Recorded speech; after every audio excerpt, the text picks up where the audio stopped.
Bonjour sportives et sportifs motivés et bienvenue sur ma chaîne. Je souhaite aujourd'hui aborder un thème que l'on a déjà vu dans une précédente vidéo qui est l'environnement.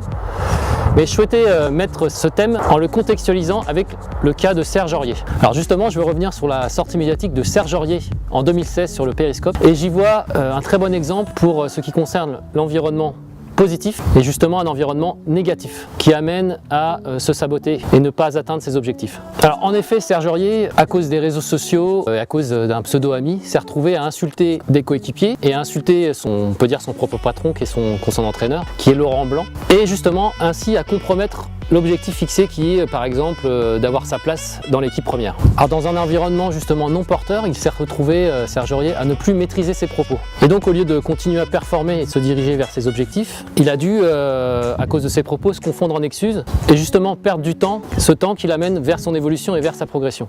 Alors maintenant reprenons Serge Aurier avant cet épisode. En l'espace de 2 ans, il est passé de Toulouse au PSG et il a réussi à avoir une progression assez fulgurante. Il a gagné sa place dans un club avec une concurrence très importante. Alors en effet, entouré d'un staff et de grands joueurs, donc d'un staff technique qui maîtrise la partie technique, la partie mentale et la partie physique, Serge Aurier s'est retrouvé dans un environnement très porteur et à ce moment-là, il s'est épanoui dans cet environnement.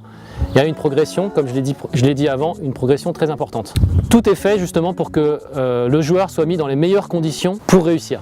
À travers cet exemple, on peut voir que l'environnement impacte vraiment de façon différente une même personne, qui est ici Serge Aurier.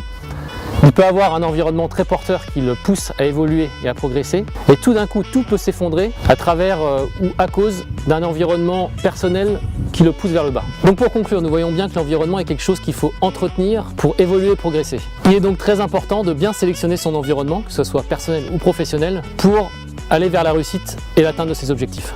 Merci d'avoir visionné cette vidéo. N'hésitez pas à vous abonner sur ma chaîne. Vous pouvez également visiter mon site internet olivier-dulac.com. Si vous avez des commentaires à faire sur cette vidéo, n'hésitez pas, je me ferai un plaisir d'y répondre. À bientôt.